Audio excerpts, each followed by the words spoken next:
The moment you decide to buy or invest in property, you step into a world that really operates on a completely foreign logic. Hmm. We tend to think of real estate as physical, tangible bricks, mortar, location. Right, what you can see. Exactly. But in Ontario, the actual value, the risk, and the stability of that asset are all dictated by these um, dense, really non-intuitive legal and economic frameworks. That's so true.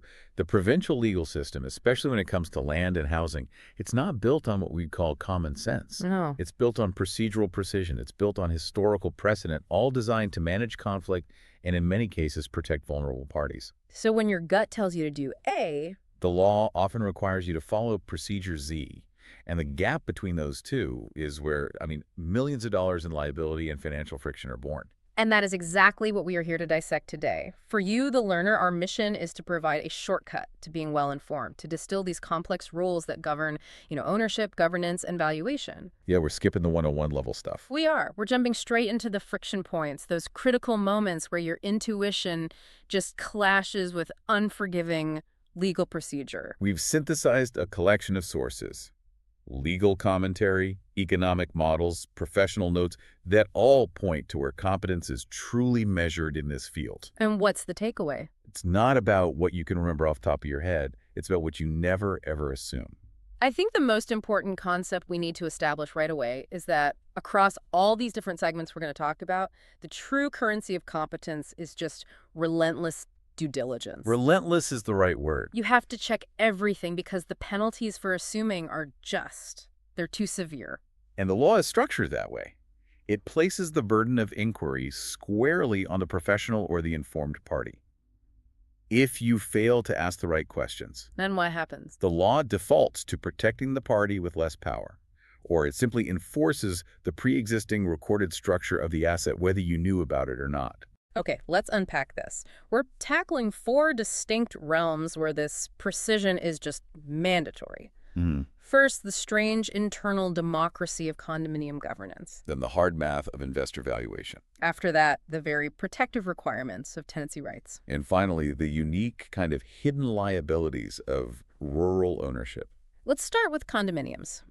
For so many people, a condo is it's an apartment they own. Right. But the sources we looked at frame this relationship in a much more significant and, frankly, political way. Absolutely. The foundational insight here is that when you buy a condo, you're not just acquiring a unit, you are buying into a 4th level of government. A 4th level of government. That's a powerful idea. It is. You become a citizen, in a sense, a member of a Oh. corporation, a democracy of owners bound by a legal constitution.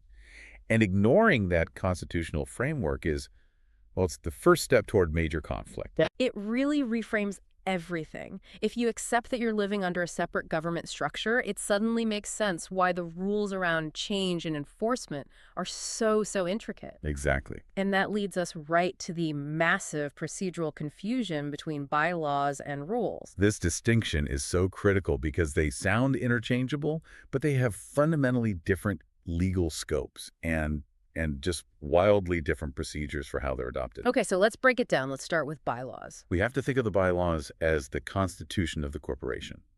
They govern the internal machinery of the organization itself. The internal machinery. So not my noisy neighbor. No, not at all. Yeah. Bylaws dictate how the business of the condo corporation gets done. So what are we talking about specifically? We're talking about the absolute fundamentals, how the board of directors is elected and how they can be removed, how financial audits are handled, the procedures for annual general meetings, and critically, how the corporation borrows money or establishes new financial covenants. These are huge decisions. They affect the solvency of the entire building. The longevity, the solvency, everything. They are the constitutional backbone. And because of that, changing a bylaw is intentionally very difficult. How difficult. It requires the highest threshold of consent, usually a very specific supermajority vote of all the owners. And crucially, once it's passed, the new bylaw has to be formally registered on title with the Land Registry Office. So it becomes a permanent part of the property's legal record? Exactly. That formal registration gives it permanence and notifies all future buyers of this fundamental change to the corporate structure. It's designed to be slow, deliberate, and expensive to change. And for a good reason. It's about protecting the investment. Right, to protect everyone. Okay, so now let's contrast that rigor with the rules. If bylaws are the Constitution. Then rules are the daily legislation for orderly living. Ah, Kessel. Rules govern the behavior of the residents and the day-to-day use of the common elements. This is the stuff people actually argue about in the elevator. This is everything everyone obsesses over.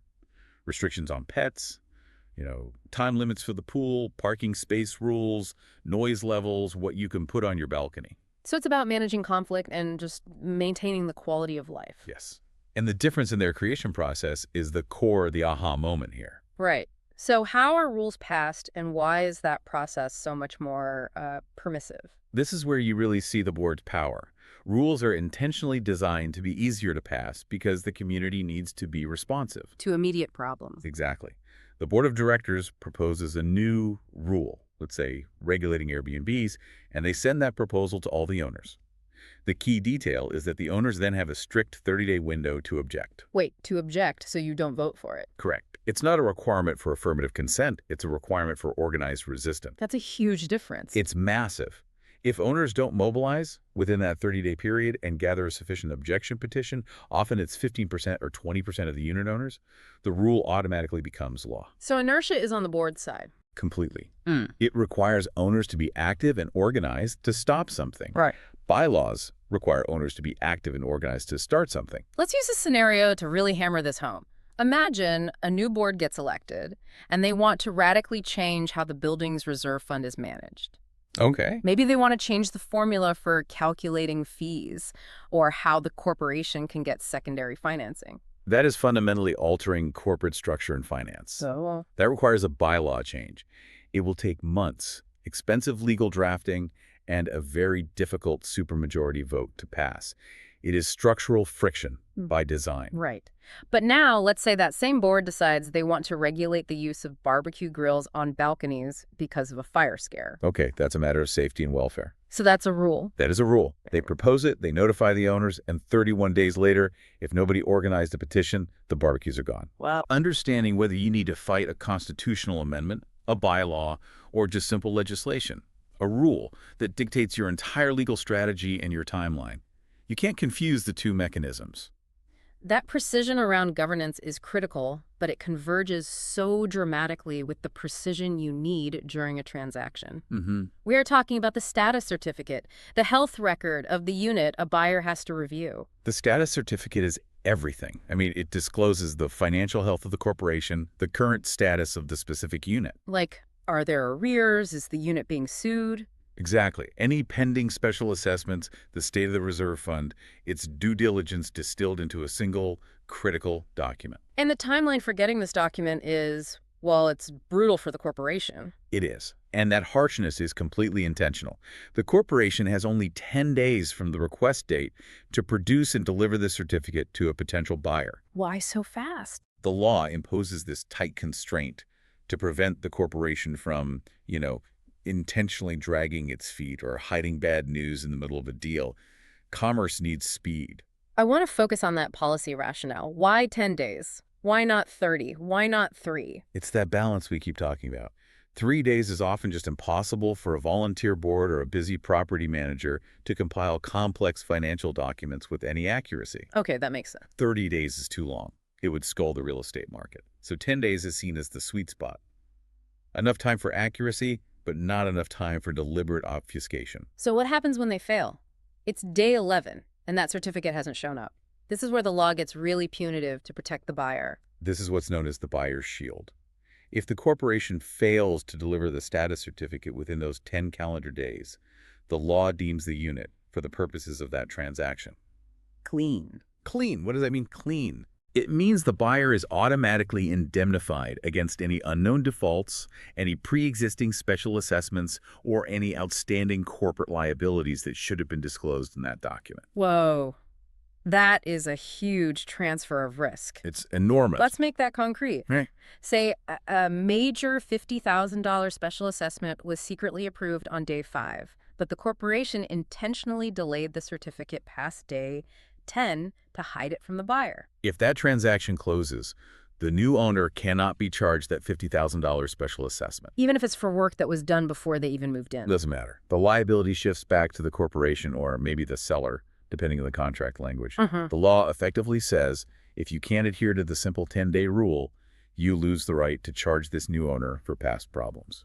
The status certificate then becomes this perfect microcosm for our whole deep dive today. Hmm. A simple procedural failure results in a massive financial consequence. You, as the buyer, have to make sure that 10-day clock is strictly monitored. Because it can literally eliminate huge, unforeseen financial risk. It is the ultimate insurance policy against the system's potential incompetence. Absolutely. Okay, let's transition now from the legal architecture of internal governance to the hard math of investment. Right. We're moving into part two, the economics of value, specifically investor valuation for multi-unit properties. This is where, psychology meets formula, and a lot of people fail to distinguish between the two. Right. When an investor buys a building, a duplex, a triplex, a small apartment complex, they're not buying a place to live. No, it's a business. It's a mechanism for generating wealth. Therefore, the valuation methodology has to reflect that goal. Bricks and mortar are secondary, the cash flow is primary. And the primary method for that is the income approach. Yeah. Central to that approach is the concept of net operating income, or NOI. Yes. Why is it so critical for an investor to focus exclusively on NOI? What makes raw rent collection, the gross income, so misleading? Gross income is fundamentally useless for valuation because it ignores the actual cost of keeping the asset operational. Right. It's just the top-line number. It's a vanity metric. The investor only cares about what money remains after all the essential operational expenses are paid. If a building brings in $100,000 in rent, but costs $70,000 to run taxes, insurance, utilities, maintenance, the NOI is only $30,000. And that $30,000 is the true measure of the asset's productivity. Yeah, is the number. It's the intrinsic performance of the asset itself. And this is where we hit that critical error you flagged in the sources. The confusion between debt service and operating expenses. It seems like a simple accounting mistake, but it fundamentally distorts the value of the property. It's the difference between valuing the asset and valuing the owner's individual financial situation. You must never include debt service, so principal and interest payments on a mortgage, as an operating expense when you're calculating NOI. So an operating expense is something the building needs to survive, like heat. Heating, property taxes, structural repairs, snow removal. A mortgage payment is a cost of the owner's financing choice. Why is mixing those two such a major sin in valuation? Because a building's value should be independent of how its owner chose to finance it. If you let debt service reduce your NOI, you're essentially punishing a hypothetical asset because the current owner has a large mortgage. Which makes no sense. It makes no sense. The goal is to find a neutral, reproducible value that any competent buyer would assign to the property, regardless of their own financing plan. Let's break this into a concrete scenario. Forget the academic example. Imagine two identical fourplexes side by side, Okay. both generating $10,000 a month in gross income. Both require $3,000 a month in operating expenses. So their NOI is $7,000 per month. Identical buildings, identical performance. Got it. Now, investor A, who owns the first building, is wealthy and has no mortgage. Their personal cash flow is $7,000 a month. Great for them. Investor B, next door, is a highly leveraged speculator. They have $6,500 a month in mortgage payments debt service. Their personal cash flow is only $500 a month. Right. A much tighter margin. So, if an inexperienced analyst mistakenly includes investor B's debt service in the calculation, they would get an adjusted NOI of only $500 for that second building. And that would make it seem drastically less valuable. And that is the trap. It's the same building. The asset is identical, the physical operations are identical, both buildings have the same NOI of $7,000.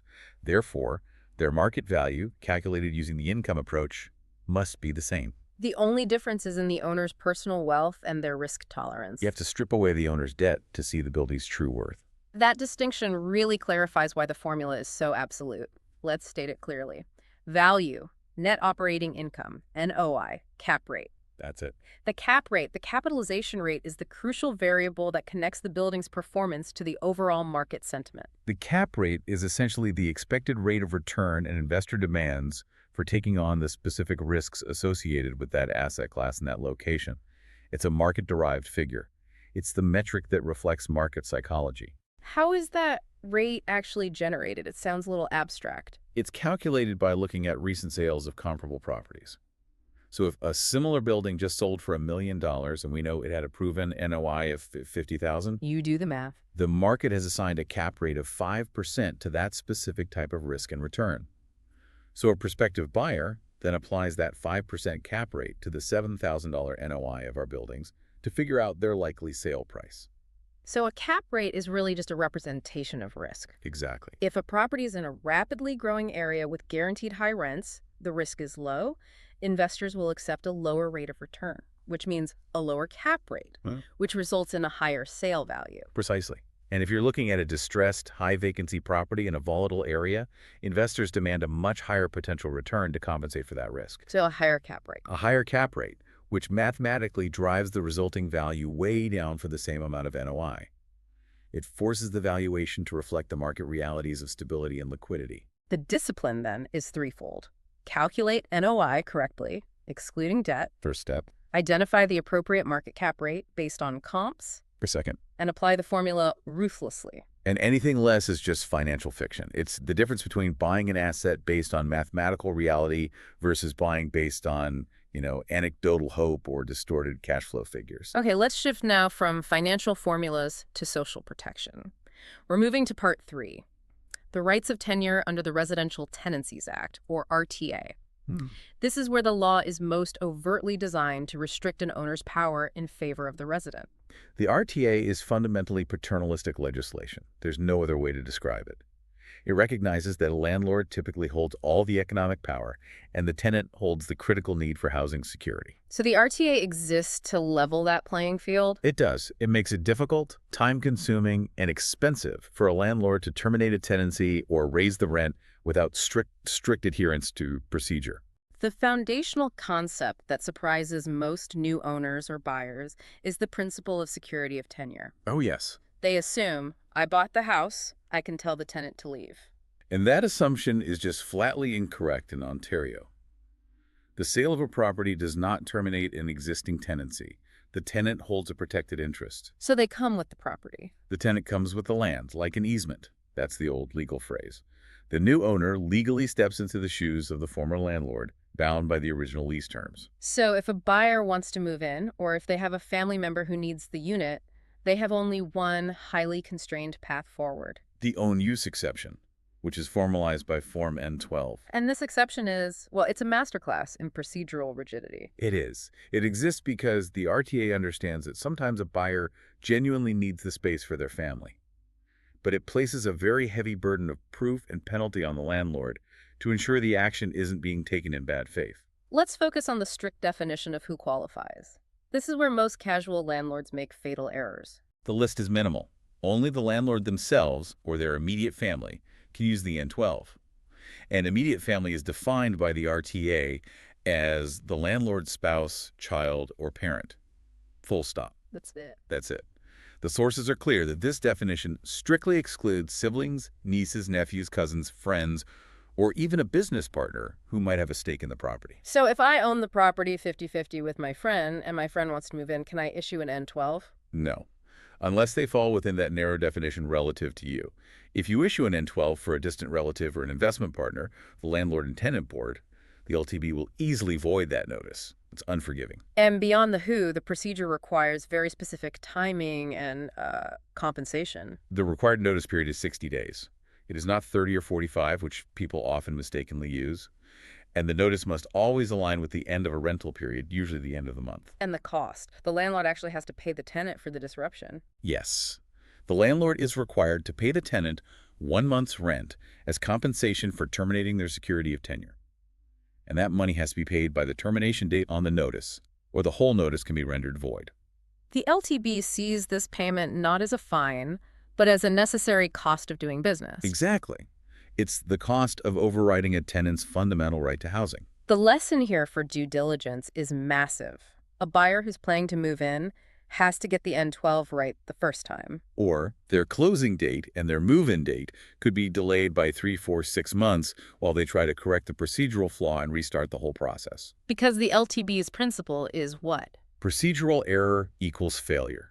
If the N12 is served 1 day late, or if the relative listed is incorrect, the notice is invalid, and the tenant retains security of tenure until a correct notice is filed and the proper time has elapsed. The law prioritizes the tenant's stability over the landlord's convenience. Every time. Every single time. Now, let's pivot from termination to rent adjustments. This is another area where landlords often shoot themselves in the foot by confusing the RTA's rules with, say, standard commercial practices. Hmm. We're talking about the 90-day shield for rent increases. The common mistake is just assuming that 30 days notice is fine, because that's what you see in a lot of other contracts. But the RTA applies the same paternalistic reasoning here as it does with termination. It is. The underlying logic is that a tenant needs sufficient time to react to a financial shock. And what does the RTA consider sufficient time? Well, they need time for budgetary adjustment, or, in a worst-case scenario, for finding new housing if the increase is genuinely unaffordable. The law has determined that sufficient time to do that is 90 days. So the rule is absolute. A notice of rent increase, Form N1, is legally void if it is given even 1 day short of 90 days in advance. This is a devastating procedural slip for a landlord. Let's go back to the cost calculation. Say the annual guideline increase allows for a 2% increase, and the rent is $2,500. That's $50 a month. If the landlord serves notice on day 60 instead of day 90, the notice is voided. They have to restart the clock for a full 90 days. So if they wanted the increase to start on January 1st, but they serve the notice on November 1st instead of October 1st? We've not only lost January, but they now have to wait until at least March 1st for the new increase to become valid, assuming they serve a new correct notice right away. Wow.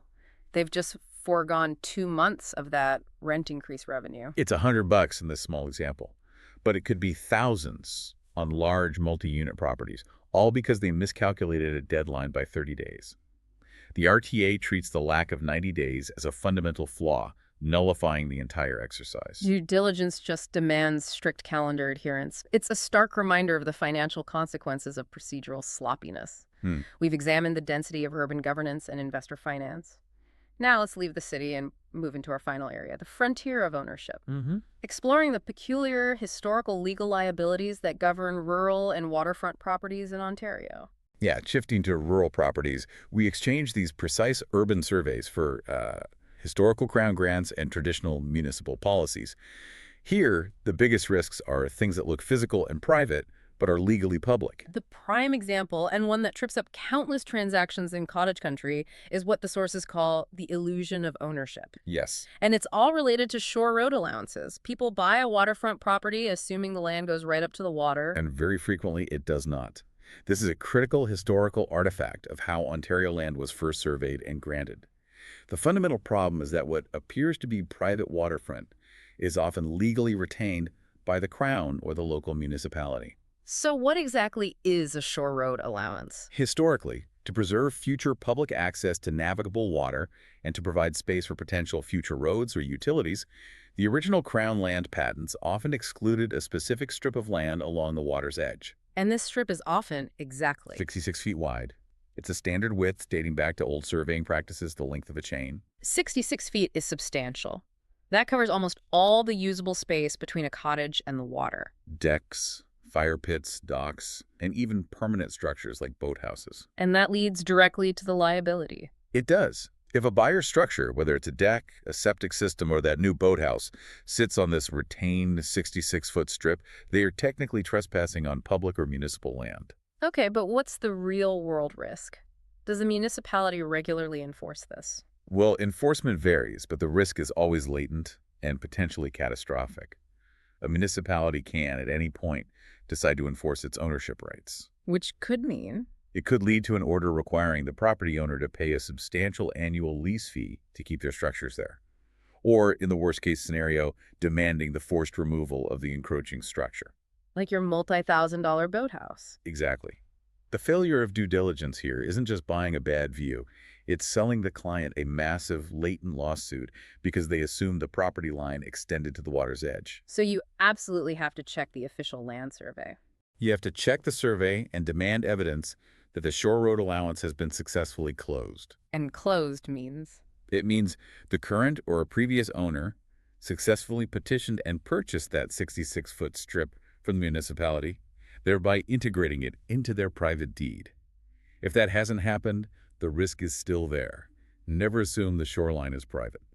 Moving on from boundaries to quality, we encounter another set of exclusions in the rural setting, specifically with warranties on new construction through Tarion. Right, the new home warranty and protection program. Tarion protects new homes, But the sources highlight that the definition of new is surprisingly narrow and restrictive. Tarian's mandate is protection, but it's protection for genuinely new construction, built from the ground up to modern code. They actively exclude situations that look like a new home but contain too much old infrastructure risk. This is the 40% rule. Yes, which traps a lot of buyers of custom homes. Explain that rule in detail. Why 40%? If a builder decides to use an existing foundation, maybe on a lot where an old house was demolished, and they retain more than 40% of that original foundation in the construction of the new home, Then what? Turian deems the entire project a renovation, not a new home. So if I buy this beautiful brand new custom build, but the builder used, say, 45% of the old foundation footprint to save time and cost. You have no Securities warranty. None. Correct. The consequence is immediate.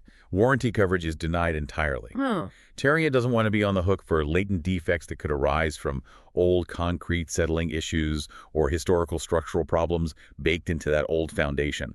They draw the line at 40%. So due diligence here means getting confirmation from the builder and checking any available permits or demolition reports to confirm the foundation usage is below that threshold. Precisely. You have to ensure you're buying a true new home as defined by the warranty provider, Yeah. not just as defined by how it looks. And there's a second major exclusion that hits the typical rural and recreational buyer. The seasonal exclusion. Right. Many people buy properties in rural areas specifically for recreational use, the classic three-season cottage.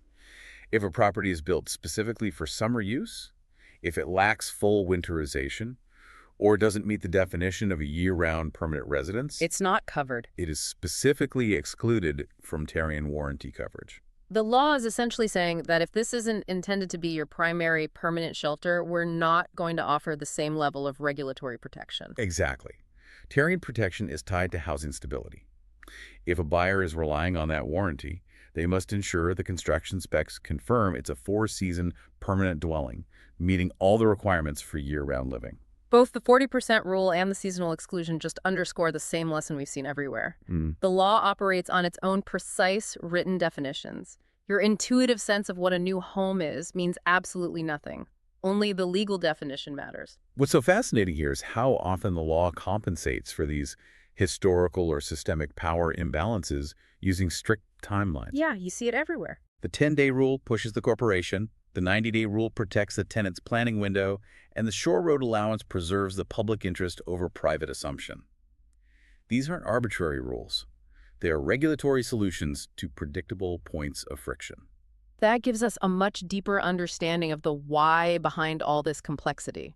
So what does this all mean for you, the learner, as you apply this knowledge?